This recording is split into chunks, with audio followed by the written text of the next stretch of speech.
Nope, I think it worked that time. Went live a second ago. I tried to go live a second ago and it said error.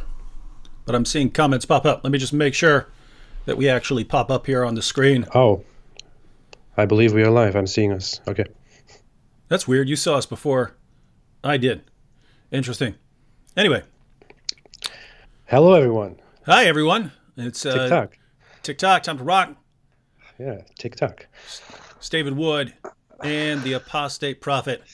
And we are here to discuss recent events. How you doing, AP? I'm doing well. Quite stressed, quite busy about the whole issue yesterday that we all experienced, we all saw. Yeah, but I'm glad to be here so we can discuss all of that. Yeah, Robert and I were we were talking about our sort of initial reaction whenever there's breaking news of a terrorist attack, right? I mean, if it's, guy in a car plows through a bunch of people, you might be thinking, was this an accident? Was this a guy who had a heart attack at the wheel or something like this? But then you start thinking, well, in recent years, there have been lots of vehicular jihad attacks. But sometimes when you hear about a terrorist attack, I start to think, well, historically in recent years, the violent, bloody terrorist attack tend to be done in the name of Islam. But you do have other people who can carry out terrorist attacks. But then when you hear about a mosque being attacked, you still have to wait for more information to come in, because this could always be a Shia attacking Sunnis or Sunnis attacking Shias. Most mosque attacks, as far as I know, are carried out by rival Islamic groups. So what were you thinking when you started to see the news? Well, I don't know. I was busy doing something completely different. I wasn't even on my phone. But as soon as I saw on Twitter trending that there has been an attack or a shooting in a church in New Zealand, I first thought, New Zealand? Yeah. That doesn't make sense. Yeah. And but at first, I don't know. I didn't really know what to think. I started getting into it, reading about what's really happening, who's responsible, how many people died, what happened to the shooter, and it didn't take very long for me to land on the live stream that the guy was doing, in which he was, filming himself shooting those people with a camera on his head or whatever it is. And I don't know. I would still advise everyone not to watch it at all. It is extremely disturbing, extremely disturbing. Yep, I didn't watch it, and I have no plans to watch it. I've seen enough bloodshed in my life, so unless I have some good reason to, like if I were writing something on it or something like that. But so did you hear him say, like, subscribe to PewDiePie or something that he? Yeah, well, heard he does this thing. He gets out of. I didn't watch the entire video. I watched it like in parts, especially the one where he shoots people, which was the most disturbing. But at the beginning, he's in the car and he says, before getting out, subscribe to PewDiePie, which is a completely dumb thing to say of him. It's obvious why he does that. He wants to invoke the names of people that will bring him attention, and the whole PewDiePie versus T-Series thing that has been going on is kind of a thing to him, apparently, kind of a white against others thing apparently to him, which is why he also wants to mention that and show his support to PewDiePie, to someone who is an amazing human. I really like PewDiePie for what a great guy he is. He's he's a funny character and all, but he's genuinely a good person, and invoking his name in that moment was really a disgusting thing to do. And well, he seemed to be, like, in his manifesto and a lot of things, trolling a lot of people. Seems to be doing a lot of trolling, messing with people he acknowledges that he's basically trying to get everyone enraged against each other to try and speed up this whole breakdown and everyone turning against each other and turning violent. So it's just actually sad that seems to be what's actually happening. Yeah. But the thing is, it was completely stupid how the people reacted to him trolling everyone about Candace Owens, for example. Yeah, that's actually I didn't know that there was a manifesto until then. I saw, because I'm subscribed to you, so I saw your response to Candace Owens pop up, and then I clicked on what you were responding to, and then I saw that people were posting clips from screenshots of the manifesto that were mentioning her. Now, what did you think about that? Because you were actually critical of her response, the way she was responding. Well, I have a personal thing. But I have a personal thing. That aside, I don't like her. I don't like how she discusses things, what she represents, and all. Although I mostly agree with what she stands for. But the thing is, people have been baiting. They have been taking the bait on this shooter, on this terrorist, trolling everyone about Kenneth Owens. If you read the manifesto, he's obviously trolling. He's saying something like, I don't like her policies. I find them too harsh, even for my taste. Stuff like that. That's obvious trolling. Yeah, everyone should see that. But the thing is, he trolls, and people suddenly start taking that seriously and going after Kenneth Owens. But Kenneth Owens' reaction doesn't make things better. She made 2 tweets in response to all of that. In 2 tweets, she's laughing hardly. She's like she's posting stuff like LOL, 5 laughter emojis. And just to be clear, she's not laughing at the terrorist attack. She's laughing at people who are trying to connect her to the just for viewers or something like that who didn't see the exchange. No, fair enough. I should have said that right away. But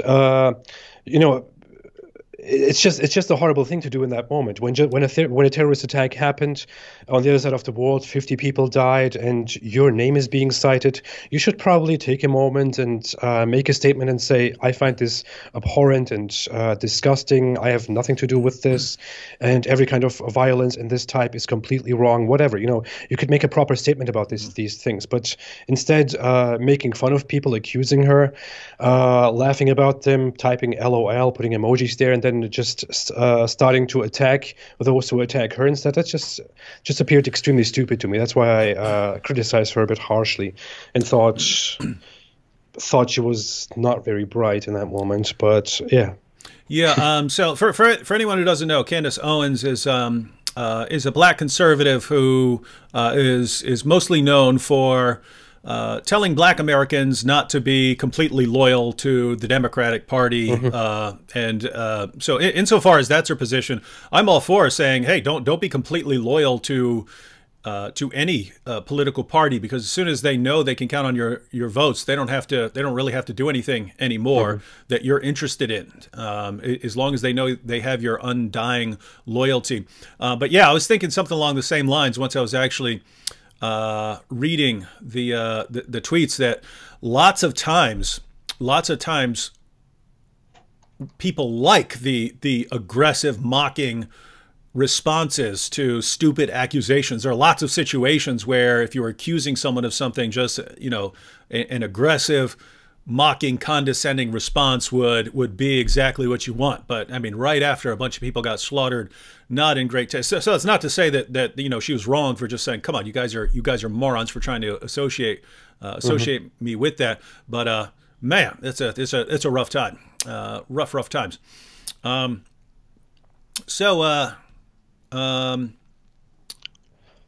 looking at comments here. We already have people saying we should be deplatformed.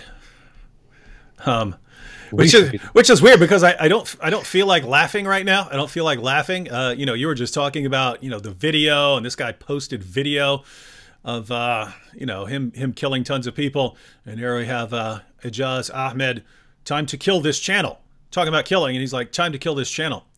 Now I really want to go here on a rant about this thing. I mean, it's people have been saying so much stuff since yesterday, since the incident happened, about who is responsible for this. They have been blaming regular, normal critics of Islam. So many people have been mentioning me in tweets and saying, "Are you happy now?" and stuff like that. You have probably received the same thing. You have been receiving the same thing here with your in your conversation with Robert Spencer, and so many others. People are citing Ayan Hirsi Ali and whoever you can think of. But people have obviously not thought it through, and they have also never read the manifesto of this killer, of this murderer. It was a disgusting incident. It was a disgusting act. It is terrible. I have seen the video, and this guy is walking in there and shooting people relentlessly. He's shooting people who have already been shot at, who are laying on the ground and begging for their lives, and he's just giving them another bullet and walking away as if nothing is happening, which is disgusting. None of us regular critics of Islam have ever advocated this kind of violence, and we are opposing Islam because Islam is morally questionable, morally problematic, because it is violent, because it is a violent ideology and a very intolerant ideology. How does it make sense that we are linked to a person who responds to Muslims with this kind of sick, twisted, extreme violence? Also, if you look at the manifesto of this person, his deal was not with Islam, and his deal was not with what Islam is as a religion, or what Muslims believe in, how Muslims live, and so on. It has nothing to do with that at all. It wasn't about your regular accusation of Islamophobia or anything. It was about white genocide, as he believes what is happening, and also about birth rates. He clearly explains that he... That's how he starts off the manifesto. It's the birth rates. Yes. It's the birth rates. It's the birth rates, yeah. That's the main thing. That's the main theme of his manifesto throughout the entire paper. And he also clearly states that he doesn't dislike Muslims, and he doesn't have particularly anything against Islam as a religion.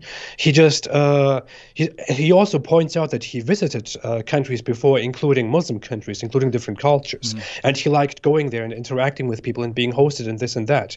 He explains that he targeted the Muslim community in his mosque because mostly because Muslims have the highest fertility rate around here, the highest fertility rate globally, and he thinks that such a high fertility rate causes a problem in terms of replacing the white population with a different population, in this case the Muslim population. And he also says that he targeted especially the Muslim population because Muslims are the minority that we all talk the most about, and attacking Muslims would bring him the most attention. He also goes on afterward in how all kinds of immigrants are the target. Every kind of immigrant, every kind of non-European, non-white immigrant is the target. So this guy's a deal. He also calls himself clearly a racist. No one who criticizes Islam and stays by criticizing Islam calls himself a racist, because we are not racists. This guy calls himself a racist. You know, it is very clear. There is a very clear distinction. This guy has nothing to do with the regular right-wing politics and people on the right wing.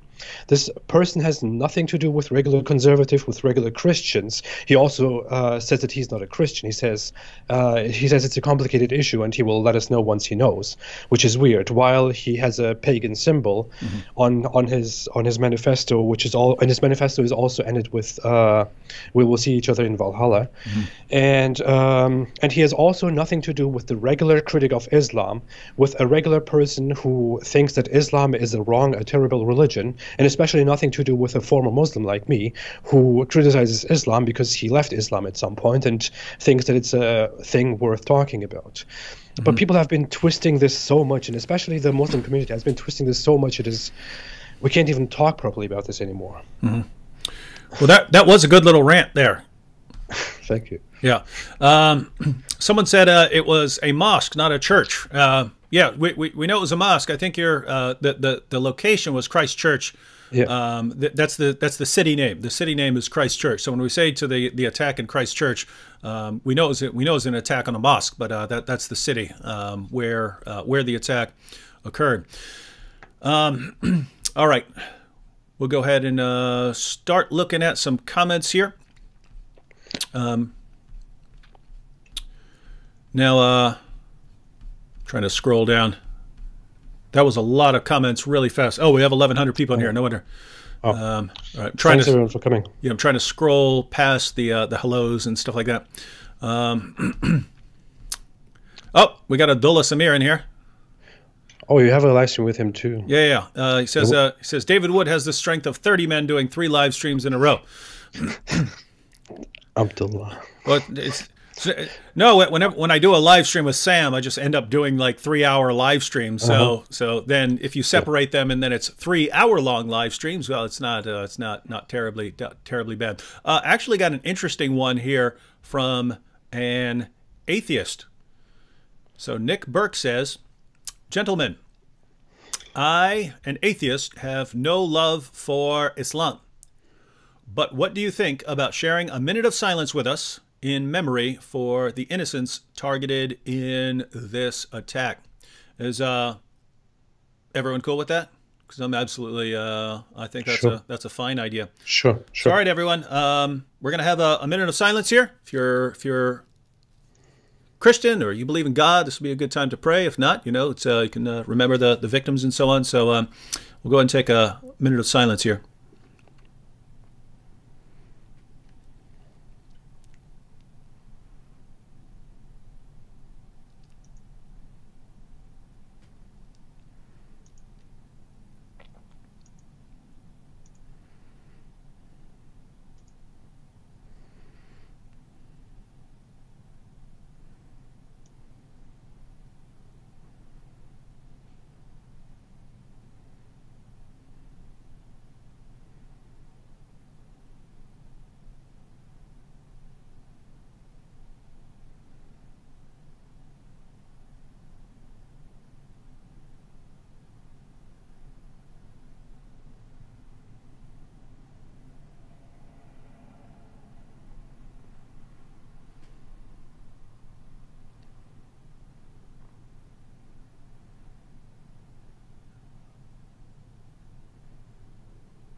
All right.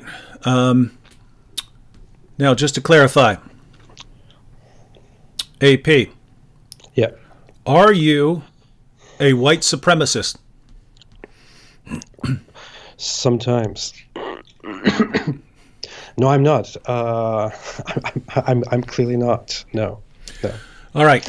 So you are not. Have you ever been a white supremacist? No, I was interested in some very far-right ideas in the past at some point, but I have never been a white supremacist. Are you a white nationalist? And for everyone who doesn't understand, white supremacist would be someone who believes that whites are superior to non-whites and have to be in that position. A white nationalist is just someone who believes like that white people need their own homeland separate from other people to keep everyone and sort of separate so that you don't dilute the different ethnicities. So are you a white nationalist? No, I am not. As far as Islam is concerned, do you advocate killing Muslims? No, I don't. I have never done so. Not ever? Like what if someone was like coming to blow you up or something like that? Well, that's different. Okay, in that situation, but not anyone who's not doing that. No, especially not anyone who is uninvolved. You never know. We're talking about innocent people here in this case, just people who this guy found randomly inside a mosque. People who just went there to pray. There are people among them who have probably been forever Muslims without ever thinking about it, who have probably never been involved in any social political thought process in any situation like that, who never thought these things through, who never had any position on anything like that. Just innocent people who grew up with this religion, who have been believing in this religion and who have been practicing it, and who were just looking for peace on that day. I might be so much against Islam, but I can't deny that many Muslims, when they go to the mosques, just like many people of other religions, are just looking for recognition from their God that they believe in, and looking for peace and forgiveness. As an atheist, by now I can still respect that.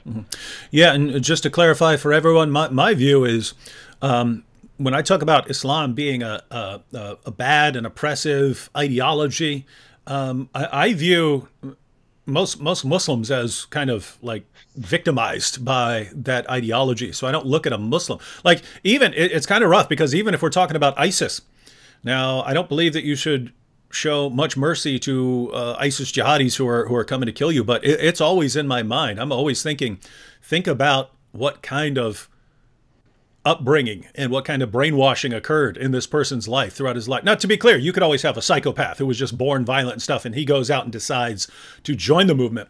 But you do have people like the teenage girls who are running out to join it. I mean, what kind of manipulation and indoctrination did these kinds of girls and young people go through, either from their friends or from family or from their leaders? What type of indoctrination did they go through to make them convinced that the best thing they can do in life is go join a massive terrorist organization? So it's always in my mind. So even in that, even in that, in those situations, it's not, oh, you horrible, evil person. It can be, but it can also be, wow, you are someone who's been manipulated all your life, and you don't see how bad you don't see what this ideology has done to you. And so, yeah, so as far as us criticizing Islam, this is not about, oh, we hate all people or something like that. In fact, I wanted to point this out, AP, and I'm sure this will come up again. When we hear from Muslims, right? When we hear from Muslims, because I hear this over and over again, right? That by criticizing Islam, it's people like us who produce attacks like these. And if you think about the assumption there, right? Because, I mean, that idea is totally insane to me. I mean, I spent years doing philosophy and teaching philosophy. And all philosophers do is criticize ideologies. That's pretty much all you do, right? You come up with your argument and you send it out to other people specifically with the goal of, hey, find any flaws in my position here. Shoot it full of holes if you can, because I want to know where the weaknesses are. So the idea that if you're criticizing a position, saying that position is false, or that position is, in the case of Islam, even even dangerous in its teachings, the idea that therefore you hate people is so strange to me. But I think what underlies this, as far as the Muslim response is, in Islam, if you say, oh, you've got an opposing ideology, that is a call for violence on you, right? I mean, if in Islam, if I say, oh, you reject Muhammad, or you've left Islam, well, the mentality is, as far as the ideology is concerned, you can have individual Muslims who have different positions, but as far as the ideology is concerned, if you've got a different ideology, that is a call to go out and fight, because that's the position in Islam.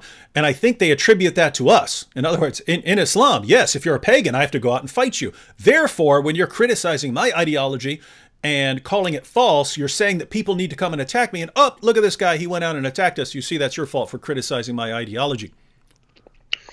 You know, the thing is, I don't even think it's that sophisticated for most people who propose that we are somehow responsible for, you know, for these attacks because we are criticizing Islam. I think people are just acting very emotionally and very childishly to these situations.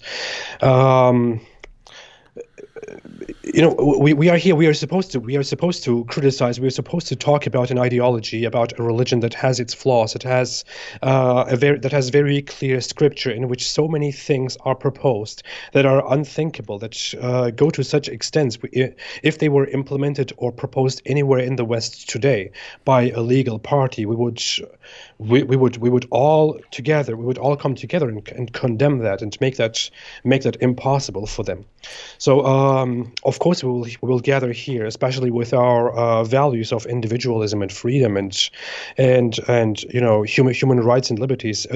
Of course we will come together and criticize Islam, which is an ideology that proposes things like death for apostasy, or death for your, I don't know, your appearance, or your sexual behavior, or your sexual choices, or your religious choices, and your words, everything, whatever. You know, it's a religion that basically punishes thought and behavior and words with death. Of course, we will be sitting here and criticizing that. We would just as well be criticizing Nazism if it was just as big as a problem. That doesn't mean we ever advocate the killing of people who find themselves under the umbrella of Islam and somehow believe in some form of Islam, who are mainstream Muslims or even fundamentalist Muslims or other Muslims, you know. Less religious, moderate Muslims, whatever they are. We have never been advocating the killing of those people. And I really need to say this. I see people here in our audience, elsewhere. I've seen people on Twitter, people who have supported me before. Or I see also Muslims come here. And the two things they say is, people who are against the Muslims say something like, "Oh, you shouldn't feel bad about all of this. This is what's bound to happen. I have nothing against the killing of Muslims," and so on. You know, very, very despicable stuff. On the other side, a Muslim comes and says, "Well, AP David Wood, you actually don't feel bad about this at all because Yeah, let me post one right here that's right in front of me here. He says, "You people are very happy today." So he's saying we're happy. We're happy about the killing of people in the mosque. Yeah, go ahead, continue. Yeah. Yeah, and other people like that come and think that we are totally happy inside and we are just pretending not to be, because that somehow benefits us for some reason. I don't know, but I really want to say to those people that if you really, to the Muslim, I want to say, if you really come in this moment and accuse us, who engage in reasonable talks with you, while your religion orders the killing of me and David Wood for his criticism, for example, is there really any point in having any further discussion if the first thing you can do is to come and accuse us of being dishonest and murderous and whatever? Is this really how this conversation is supposed to go? Because this is really not what this is about. We are criticizing Islam because we obviously see moral problems within Islam. If you agree with them or disagree with them, that's a different issue. You might disagree with them and think that we are talking nonsense. That's fine. We can agree to disagree, or we can fight about that forever. But going to such levels and accusing each other of being happy about the killing of Muslims, that's just the same thing as me saying that you are happy when a terrorist attack happens. That's just the same as me saying that which I never said and will never say, that if a terrorist attack happens in the middle of London, it's also your fault as a Muslim, or it's also the entire Muslim world's fault. That's the exact same thing. And I never did that. So it's very inappropriate, to say the least, that a Muslim comes and says such things to us. It's also a very wrong way to go. I'm not offended about that, but it's just stupid and childish. We don't do that. To the other person who comes and says that we shouldn't feel bad about this, and that there was nothing wrong with killing Muslims, and that this was bound to happen, and it will keep happening, and so on. I want to say this is really not the way to go. You know, I have a very big problem in fundamentalist Muslims thinking that it is Allah's order to fight the non-believers, to enslave the non-believers, and not to enslave the Muslim, for example, or to kill the apostate, or to punish the blasphemer, whatever. Because one thing that I always say, that I always raise as an objection when fundamentalist Muslims say stuff like that, is how can you really expect people to come closer to your religion and understand your religion when you directly believe in pushing them away and punishing them and being hostile against them? And I just want to reflect here for a second and say, if we have a problem here with Islam and we want to convince people that there is a problem with Islam, and we want to convince Muslims that there is a problem with Islam, how can we expect that to be in any way successful while we are going around vilifying every single Muslim who has never been involved in anything bad at all? If we are going to applaud the killing of Muslims, if we're going to just laugh about this incident or ignore this incident altogether, that's just not the way to go.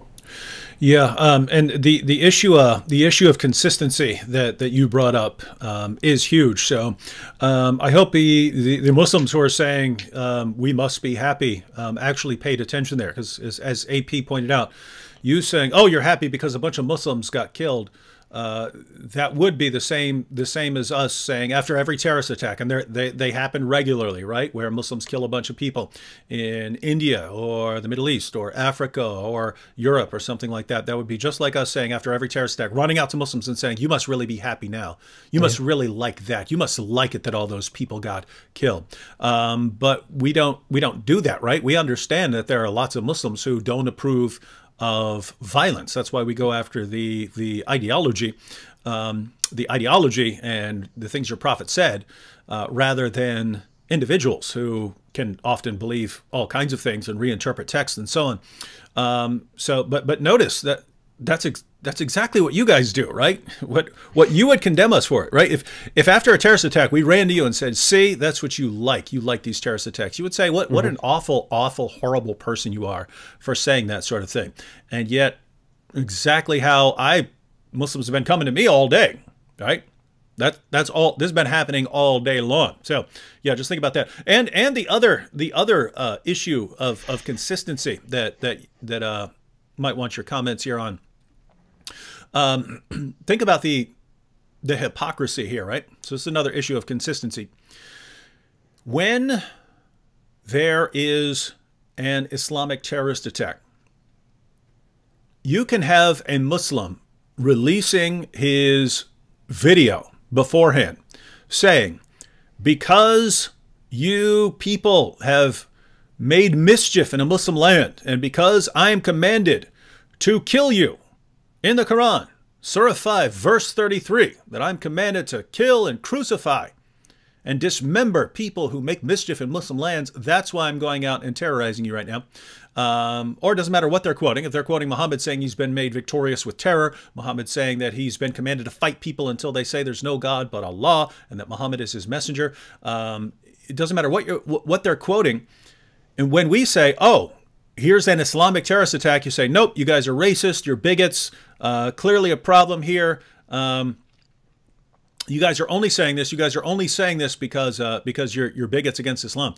And yet, if there is a guy who comes along who is a white nationalist, right? His motivation is a motivation that AP and I do not share by any means.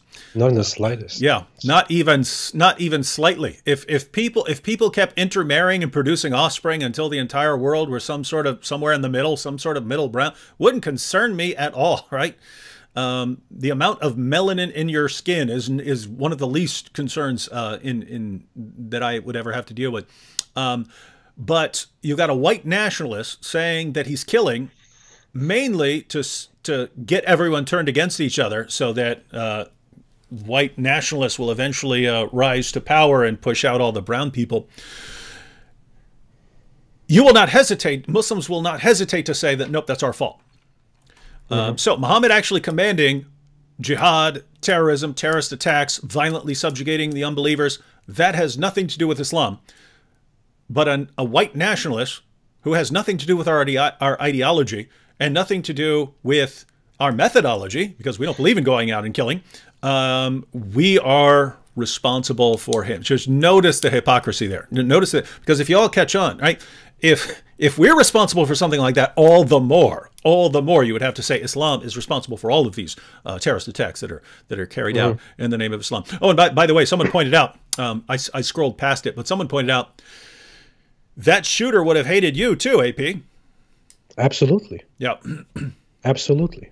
He wouldn't have cared about me being an ex-Muslim. He would have cared about me being a Turk, which he very, very widely mentioned in his manifesto, for example, and would shoot me without even thinking about it. By the way, the same would be true of Abdullah Samir, who's going to be on at 10 o'clock. This guy would not be on any of the sides of the people who are a lot of the former Muslims who are out there criticizing Islam.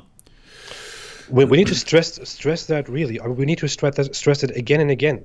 This guy's problem was not Islam. His problem was not merely the Muslim population. His problem was skin color. It was as something stupid as skin color, and heritage, and race survival, and whatever.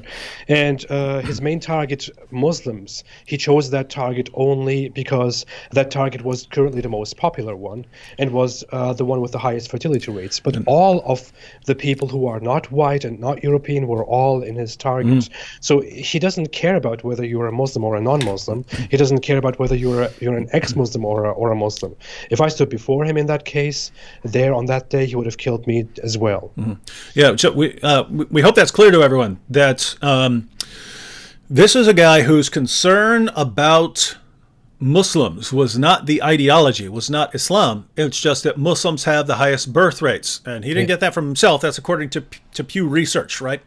Muslims have the highest birth rates. And so his concern was, well, even though we meaning him, meaning white people in New Zealand, even though we currently outnumber the Muslims, if they have the highest birth rates, then it is a matter of time. It might be a century, 2 centuries, 3 centuries, but if they maintain the highest birth rates, they will eventually outnumber us, in which case we'll be in all kinds of trouble. And so his view was, it's similar to I think it's actually a myth. I think the frog would jump out of the pan, but there's an old story that they tell us when we're kids that if you put a frog in boiling water and you turn up the heat slightly so that the heat slowly increases, you can actually boil that frog to death. I think I've read that that's not actually true. The frog would eventually jump out. But I don't know about that. I wonder about the guys who actually perform the experiments, bunch of sickos. I think his idea was, well, you know, if we just let things go the way they're going now, then Muslims are going to slowly take over by birth rates, and then white people are going to be the minority. Can't allow that. And so instead of letting that slowly happen, we need to do everything we can to get a violent revolution. And so his idea, I'll go shoot up a mosque. That's going to get Muslims angry at critics of Islam, and it's going to have critics of Islam deplatformed because they're the ones who are producing this violence, and the deplatforming and the silencing them, that's going to make them rise up and revolt more because now they're going to believe they're being persecuted, and everyone's going to end up in a big war, and we could speed up this process a lot. And yeah. Also in pushing left against right, right against left, opening the gun debate, making, trying to cause a civil war on that. You know, this guy said something in his manifesto which is very, very important to say, I think. As said, he mentioned that he chose Muslims because that would bring attention to the case, and because Muslims have the highest birth rate, and that after going after Muslims as you know, for the beginning, people would also go against all the other immigrants and so on. But he said this, which I kind of put into my notes: the aftershock from my actions will ripple for years to come, driving political and social discourse, creating the atmosphere of fear and change that is required. This is the definition of terrorism. This is exactly the definition of terrorism: to go after completely uninvolved people, kill them, or cause extreme violence in order to create change forcibly through fear within society. And this was exactly this guy's cause. He knew exactly what he was doing, and people are eating that up right now and actually doing what he wanted everyone to do. They are fighting over this now and being afraid about this now. Yeah, and by the way, everyone, that's important to keep in mind, the definition of terrorism that AP just gave, because every time there's a mass killing in the West, everyone says, oh, well, why is it not killed a terrorist attack? It's because the guy's not a Muslim. Well, no, it's because if he's not doing it for the sake of some ideology that he's trying to further by terrorizing people, then it's just mass murder, right? Someone can be like having a bad day and decide to go kill a bunch of people and just, I'm going to go shoot a bunch of people because I want everyone to be as miserable as I am. That's not a terrorist attack. That's not a terrorist attack. It's a terrorist attack if I'm going to go kill these people so that my political position gets attention or notoriety or something like that. Here's a comment. He had so many deluded positions too. He thought this action would cause a big series of events and movements, and eventually, I think he said in 27 years, society would change and would start to appreciate him, and he would probably receive a Peace Nobel Prize, just like Mandela. You know, that's what he says in his manifesto. It's an extremely sick person. I don't know what to say. Yeah. Now, you Muslims who are sending us messages saying you guys must really be happy. I just want to go ahead and state my view. APs will be slightly different, but I'm a Christian, so I believe that human beings are created in the image of God. I'm commanded to love everyone, even my enemies, to seek the good of all people, to do everything I can to live in peace with all people. So when people get slaughtered by some total moron, no, that's not something I get happy over. But since AP brought up consistency earlier, here's another example of that. So this is from a woman who says, my whole family was executed whilst blindfolded in North Iraq.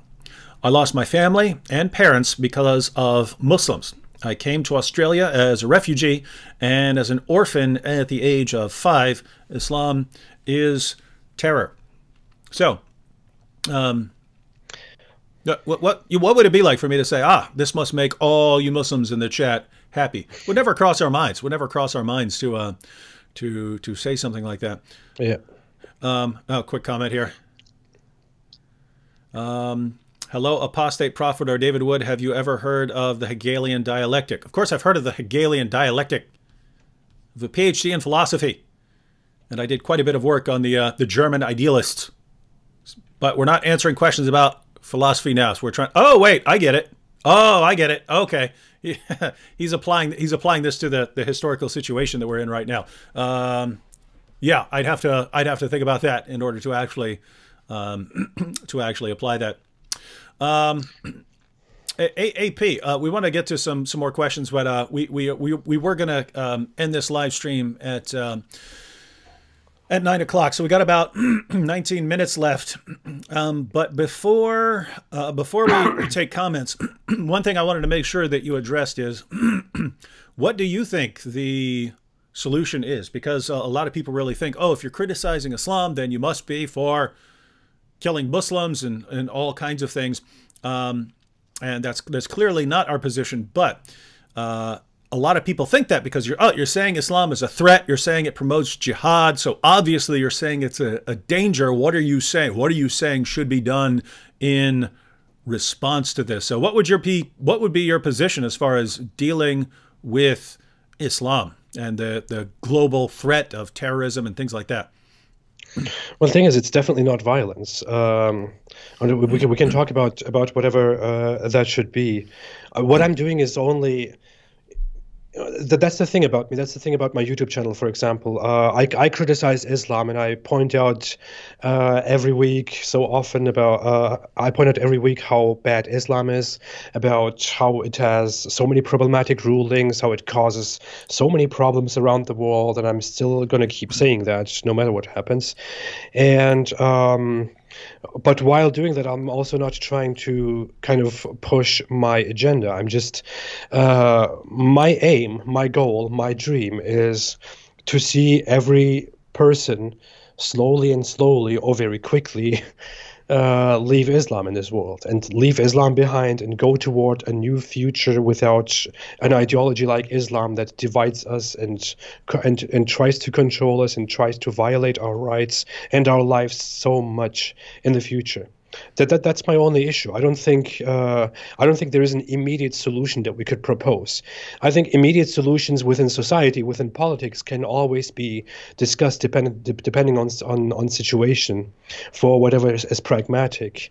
Whether it comes to the hijab in society or the Quran in society. Practicing Islam in society, mosques in society, Islamic centers, and so on. But I don't think I can propose an immediate solution. The only thing I always say is, as a prophet, I predict that Islam will end within the next 200 years, and I just want to help make that happen much, much quicker, and want to inform people around the world about what Islam is, about the flaws within Islam, about the moral problems within Islam, because I have sympathy for humanity, for humankind, for people in general. I don't despise anyone, and I don't despise Muslims either. And I don't want to see them killed, because that won't make anything better. That will just shut down and make worse the entire dialogue that we are trying to build here. That's the opposite of the solution. That's definitely the opposite. I'm trying to tell people about Islam and trying to encourage them to leave Islam behind and to oppose Islam wherever it is, and to talk honestly about Islam. That is my solution. Mm-hmm. And so you believe that there is just to be clear, you believe that there is a peaceful, because this is something Robert and I were discussing with some people who don't believe that there's a peaceful solution to the jihad terrorist threat. And to add a qualification, to be clear, yes, I believe that governments do need to respond to terrorist attacks and terrorist threats, that police do, that government organizations need to do that, and that if someone is coming at you and you have an opportunity to stop someone, tackle someone, stop a terrorist attack, yes, that's obvious situation where you need to get physical. But apart from things like that, you're saying that you believe that Islam can be dealt with and undermined and refuted as an ideology peacefully without actually going on killing sprees. At large, yes, but when we come to things like radical extremist mosques within a country like London, for example, where they are organizing very obvious extremist activities and recruiting people and going around saying we will destroy America and destroy the UK, and are involved in illegal activities, I believe that they should be surveilled. I think that that it should be cracked down on. I think that that the state should very carefully be cracking down on clues of active terrorism, on active Islamic terrorism and Islamic extremism within the country. I certainly do believe that, but I don't believe that we should be fighting Islam violently in general. So, as far as mosque surveillance, that would just be like monitoring people to make sure that they are that they're not breaking the law, right? Yeah. Okay, yeah. so that's not going out and attacking. I'm not going towards that direction. Yeah. Now, I think the disagreement that arose during the live stream with Robert Spencer, as far as our discussion with the people in the chat, who kind of think that we're delusional if we think that there can be a peaceful solution to the jihad terrorist threat. I think it's like they think we're kind of gambling, right? Like, we don't actually know this.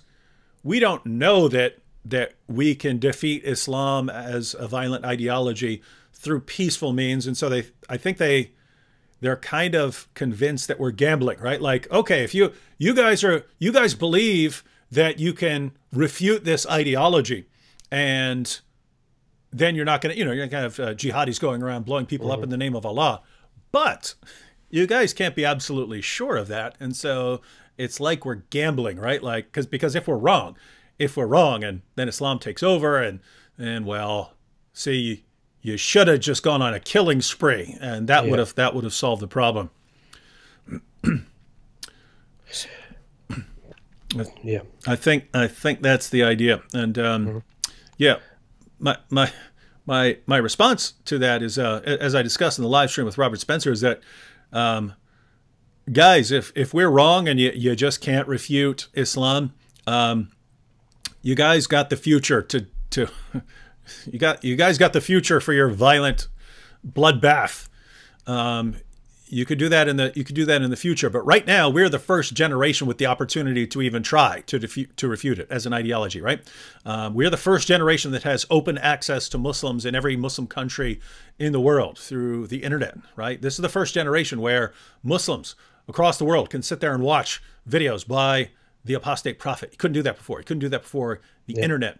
And we're the first generation that has open access to the Muslim sources. Right? These texts were translated very recently, and within our lifetimes. So we're the first generation that has open access to Muslims around the world. We're the first generation that has open access to their sources.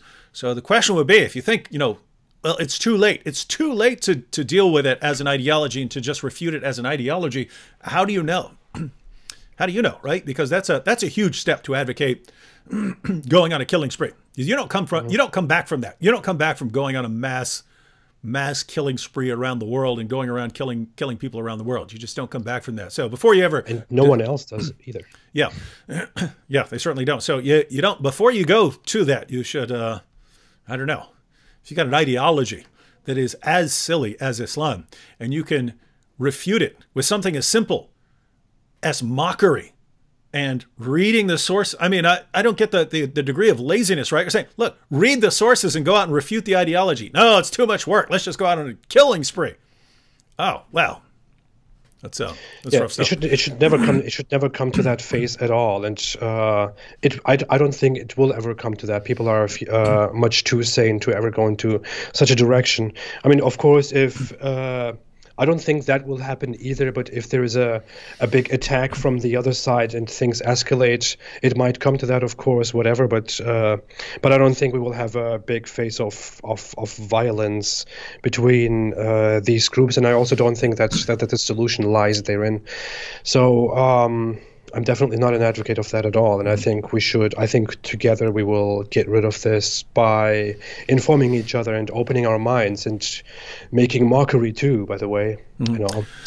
And anyway, we should also talk lastly about how no matter what terrorist attack happens, no matter what is going on, this will definitely not change the discourse, and will definitely not mean that we are making that we are being soft on Islam now. Oh, wait. No, it might change the discourse. You might get deplatformed. They can always YouTube can always say, well, you know, because I mean, you even saw it. It's been comments over in the chat. Report this channel. Report this channel. Report this channel for what? For criticizing Islam. Okay. Do we need to report Muslim channels for advocating the Quran, which calls for the violent subjugation of the entire world? No. You don't report those channels. Just report this channel that advocates peacefully criticizing Islam as an ideology. Yeah, check that. I put this up on the screen. Apostate Prophet, are you for self-defense? I think we already addressed that, but yeah, just because of course, yeah, completely. All right, you could go ahead, AP. Well, I don't know. I think we are almost at the end. I want to say I meant a little more on that. That it's not going to stop the discourse. Oh yeah, I wanted to hear more on that because that's a huge issue. No, that's what I want to come to. Definitely. We've been talking so much about how you know, the nature of this terrorist attack, what is happening, the responses, what we think about it, and so on. How brutal it was. I found it extremely disturbing, extremely brutal. I really felt horrible after watching that, after getting the news and all. And for the moment, I didn't even want to talk about the bad sides of Islam and problems within the Muslim community. I wanted to release a different video about dawah strategies, for example, which I wanted to publish today or tomorrow, but I just thought it's probably not the right time to publish that video because of the connotations of that. But still, no matter what happens, no matter if there's if a big terrorist attack happens that targets innocent Muslims, which I and you agree are innocent people, mostly or most likely, this doesn't change the fact that Islam is still a global problem. Islamic terrorism is still a global problem. Islamic terrorism still appears here and there in very horrible forms and is fueled very often by Islamic clerics, by the fundamental scripture of Islam, by the Hadith and the Quran, and we can directly point at places in the scripture to tell everyone where that comes from, and we do that very often, you and I. So no matter what happens, no matter who is the victim, no matter what is going on, there is still a problem, which is Islam, which is a very bad ideology, which we oppose because of its moral problems, but also because of different issues. But I mostly because of its moral problems, because of how violent and how intolerant and how brutal and monstrous it is. And a terrorist attack which is just as unthinkable, just as brutal, just as terrible, won't just erase this one problem that we have. So I will keep saying, as long as this problem exists, which makes lives horrible, especially the lives of Muslims who suffer from this ideology, just like I suffered, I will still keep telling them to stay away from Islam. Yeah, and I agree. But I had a similar reaction in that I had two brutal videos coming out this weekend. One is the Jihadi Klansman video, where making a video about the Ku Klux Klan converting to Islam because they find out that it's a white prophet with black slaves who hated Jews. That one and another one, which is an R. Kelly. There's a popular R. Kelly interview going around. R. Kelly accused of basically starting a kind of weird sex cult and so on. But we're having an R. Kelly / Muhammad interview where the BBC interviewer gladly condemns R. Kelly for him starting his religion around his sexual urges, but praises and honors Muhammad for doing the exact same thing. So we're going to do that, but yeah, I'm probably going to hold off for a couple of days and post those same time next week, but they're still going to be posted. So yeah, this doesn't get to stop. So new videos are coming. Yep. Here's a question for me. David Wood, if Apostate is a non-believer, what is the benefit in the light of Christ to team up with a non-believer? He is lost, same as a Muslim from a Christian view. I think that's an absurd ideology that you can't Like how far are you going with that, right? Like, don't be on the same sports team. You're sounding like Muhammad. Don't be friends with in the Quran, Surah 5 verse 51. Don't be friends with Jews or Christians. You don't know what you're talking about there. No, the idea is we have multiple goals in this world, right? Even as a Christian, I'm committed to honor all people, to pursue peace with all people, and that means dealing with Islam, right? That means dealing with Islam. If you really want what's good for people, you shouldn't want Muslims going around violently subjugating the entire world or killing people, killing Christians, killing apostates. You shouldn't want that sort of thing. And therefore, if someone like the apostate prophet is good at getting information about Muhammad out there and good at undermining Islam as an ideology, why, in the name of common sense, would I want to say, nope, giving you the cold shoulder, man. I don't care if you're the best person in the world at refuting Islam. We don't care about jihad. We don't care about all the people slaughtered in the name of Allah. All I care about is whether you're a Christian. No, come on. We have a world to live in here, and we should want peace with Muslims in this world, and not a violent bloodbath. Yeah. All right, AP. Well, we got a couple minutes left. What are your final thoughts on all of this? I know I kind of said my final thoughts already, but yeah.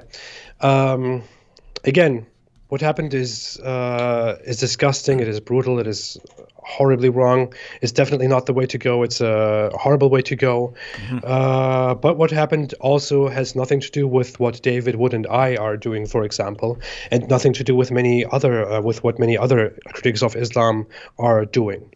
Especially it has nothing to do with anything ex-Muslims are doing. It is not a common conservative, not a common right-wing position at all.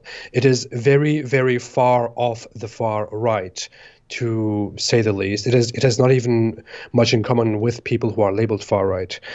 The person who did this used Muslims and used Islam, used many names, including PewDiePie, Trump, Candace Owens, and so many others for more attention, and in order to cause chaos, which is the primary purpose of terrorism, which the terrorist also acknowledges to commit. And his ideology is eco-fascism, which, if people try to look that up more, is also very, very contrary to the regular conservative standpoints. Beyond all of that, he tried to cause division within society. He tried to cause fights between left and right, and immigrant and non-immigrant, white and non-white. And it seems like on some levels he has achieved that on Twitter, at least, and on the dishonest, dirty, thirsty, hungry mainstream media. I would just humbly ask people not to get into that, not to do what this disgusting terrorist wanted people to do, because you're not doing anyone a favor. We are having a problem here. We need to talk sanely about this problem, and we need to analyze it. We need to be honest about it. We need to solve it, and we need to prevent further incidents like these.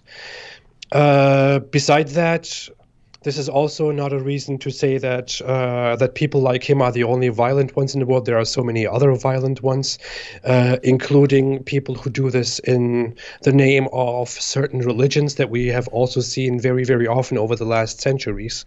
And yeah, don't accuse us, don't accuse anyone, deal with the problem, and stay away from Islam. Yeah, absolutely. And so everyone, as AP pointed out, this man's goal, his agenda, his motivation for the attack was to divide people, get everyone set against each other, have everyone attacking each other. Don't fall for that. Don't fall for that. If you see people who are attacking other groups, then just make sure that you point out, hey, you're doing exactly what this guy wanted right now. And instead of attacking everyone else, we should be looking into various ideologies and what leads to these kinds of attacks so that we can deal with them. So thanks to AP for joining me now. Thanks to everyone who joined us in the chat. Still have 1,300 people who are live. For those of you who want more, I'm going to be live once again at 10 o'clock p.m., this time with Abdullah Samir. By the way, when we agreed to have a live chat yesterday, I didn't know you would have such an Islamophobic person like Abdullah Samir on here. Yeah. You wouldn't have joined. You wouldn't have been on if you'd known that. Yeah. He's too extreme for me. But way too extreme. Yeah, way too extreme. But still, shout out to Abdullah Samir. Yeah. Thanks for having me, David. Thanks, everyone. All right. See everyone in an hour. Stay away from Islam.